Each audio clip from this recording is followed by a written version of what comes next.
Allahu Akbar. Kenapa kalau azan berkumandang suara anjing melolong? Karena anjing-anjing melihat setan pada kabur. Jadi anjing bisa ngeliat setan Pak Ustaz? Bisa. Saya pengen ngeliat setan, ganti pakai mata anjing. Oleh sebab itu kita nggak perlu ngeliat setan. Kalau ada orang yang bisa ngeliat setan, Ustaz, saya tadi malam ngeliat gondoruo di rumah saya. Kamu sudah matanya dimasuki setan, masa kamu mesti diruqyah? Tapi yang bisa ngelihat setan, matanya sudah dimasuki setan. Karena hanya sesama setan bisa melihat setan. Kecuali ada orang-orang soleh yang dia melihat itu karena mukjizat Nabi, mukjizat. Adapun kepada wali-wali Allah, itu adalah karamah yang diberikan Allah. Tapi mereka nggak pernah ngaku-ngaku. Ini baru sholat 2 hari udah bisa ngelihat setan di belakang. Tadi malam saya pulang pengajian Pak Ustadz, berat sekali.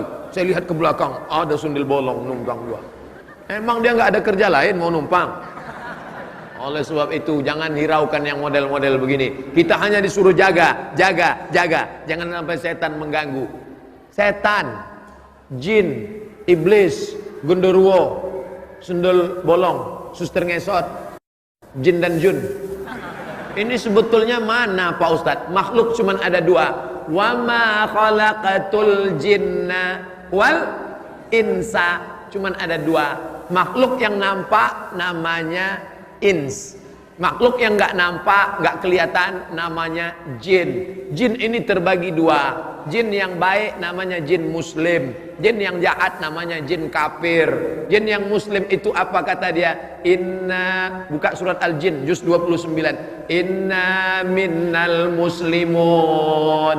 Kami ada yang jin muslim. Wa minnal qasitun.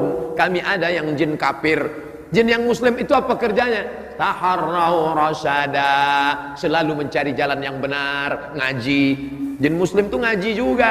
Makanya dalam Quran ada cerita jin dengar bacaan Nabi Muhammad baca Quran. Nabi sedang baca.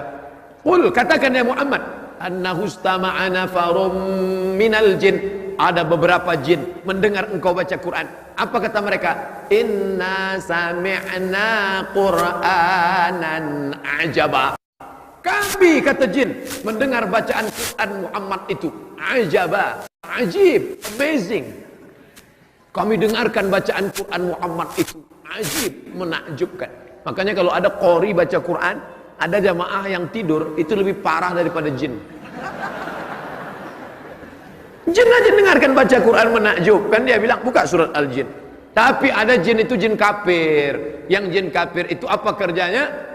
Kanu li jahannama hataba. Mereka akan menjadi bahan bakarnya, kayu bakarnya api neraka. Jin yang baik muslim, jin yang nggak baik kafir. Ustaz nunjuknya jangan ke depan lah, oke ke belakang. Jin yang baik muslim, jin yang nggak baik kafir.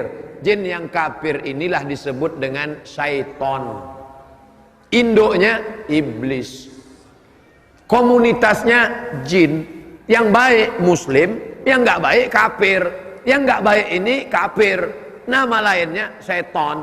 Induknya iblis. Iblis itu GM-nya lah. Adapun yang lain ini anak-anak buahnya semua. Apakah manusia itu juga bisa disebut setan? Ya. Kenapa? Karena dalam Quran dikatakan bahwa syayatinal insi wal jin. Ada setan-setan yang terdiri dari manusia dan jin. Kalau begitu auzubillahi minasyaiton, itu bukan cuma untuk jin, bukan. Terus untuk ente juga. Kalau ada nanti kawan yang selalu menggoda-goda, baca dia auzubillahi minasyaitonirrajim. Ente mau ngusir setan ya? Enggak, ngusir ente. Kalau yang menggoda kita itu adalah jin, insya Allah kita baca ayat kursi dia kabur. Tapi kalau yang menggoda kita ini dari kalangan ins, kita baca ayat kursi, dia lebih hafal dari kita. Maka dalam Islam diajarkan, jaga ruh ini jangan sampai mati. Masih berdetak jantung, ruh masih ada di dalam. Sampai kapan ini? Sampai akhirnya janjimu sudah habis Abdul Somad, maka ruh itu pun keluar. Dari mana dia? Berawal dari ujung kaki. Minal asfal. Asfal artinya bawah, bukan aspal. Minal asfal, dari bawah, mengalir dia naik ke atas. Mengalir dia naik ke atas, lalu kemudian dia pun keluar dari atas, lalu kemudian mata melihat. Makanya orang yang mati meninggal itu matanya melotot melihat. Apa yang dia lihat? Ruhnya keluar. Orang yang meninggal dunia, salah satu ciri husnul khatimah, irqul jabin, keluar keringat dari jabin. Kalau ini namanya jabhah, kening. Kalau ini namanya jabin, yang di atas jabin. Kalau gabin roti, ini jabin namanya. Salah satu ciri husnul khatimah, irqul jabin, berkeringat bagian atas alisnya. Kenapa berkeringat? Saya lama baca hadis nih. Kenapa berkeringat? Ternyata sebelum dia meninggal, malaikat mengepakkan sayapnya.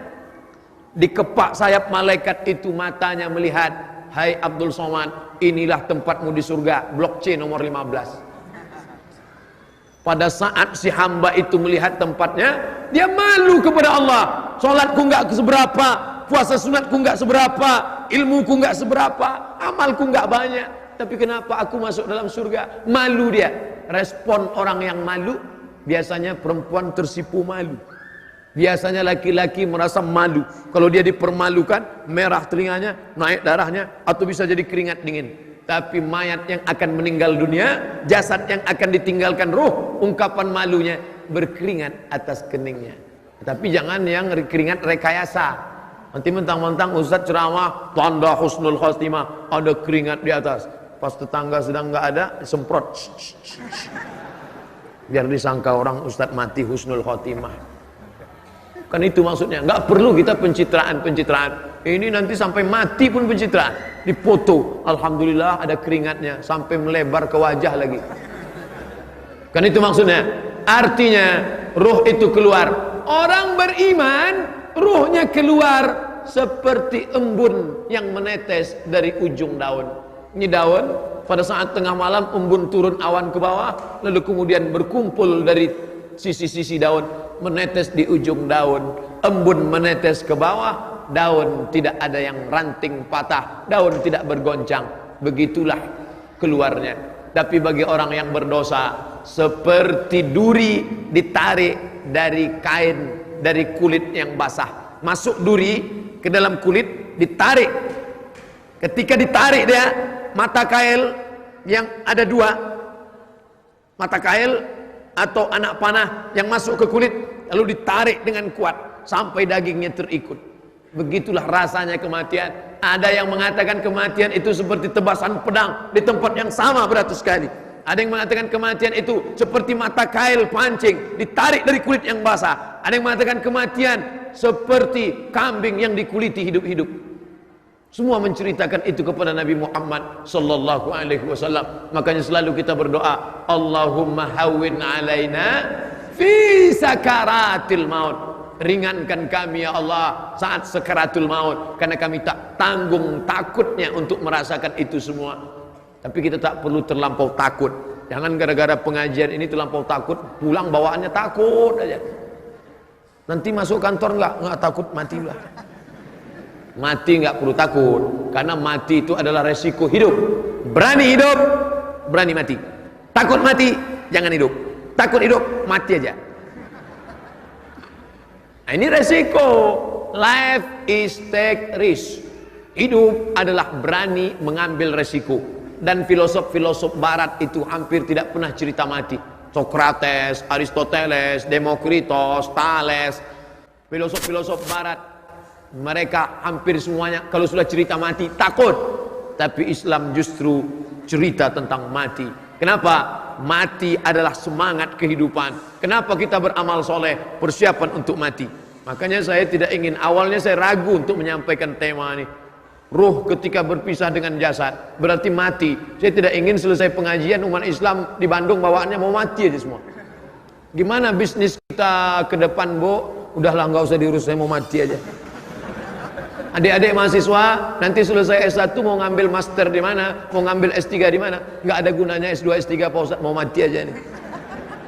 Orang Islam disuruh berbuatlah. Selesai sholat keluar dari masjid, wa qul i'malu, berbuatlah, fasayarallahu amalakum, Allah yang akan menilai perbuatanmu, wa rasuluhu, Rasulullah yang akan menilai perbuatanmu, wal mu'minun, orang-orang beriman yang akan melihat hasil dari perbuatanmu. Oleh sebab itu jangan pernah berhenti berbuat, walaupun engkau sudah mau mati, sudah ada tanda-tanda kematian, sudah terasa tanda-tanda kematian, maka di tanganmu masih ada bibit korma. Idza waqa'at ala ahadikumul qiyamah, kamu sudah mau mati, wa fi yadihi fasilah, di tanganmu ada bibit korma, falyaghrisha, tanamkan, gali tanah, tanamkan bibit korma, padahal sudah mau mati. Untuk apa nanam bibit korma sudah mau mati? Korma itu akan tumbuh, bertunas, berbatang, berbuah, dan dia akan bernaung. Ada orang bernaung di bawah pohonnya karena kepanasan, dan ketika dia berbuah, ada orang akan memakan buahnya. Allahumma barik lana fima razaqtana wa qina adzabannar. Nyami. Di saat itu engkau akan mendapatkan pahala. Jangan pernah berpikir saya dapat apa. Yang penting engkau berbuat, nanti pahalanya Allah yang ngurus. Banyak orang sekarang berbuat, gimana kalau kita bangun masjid ini? Gimana kalau kita buat pengajian? Nanti saya dapat apa? Nanti saya akan mati. Memang kita akan mati, tapi ada setelah itu akan menjadi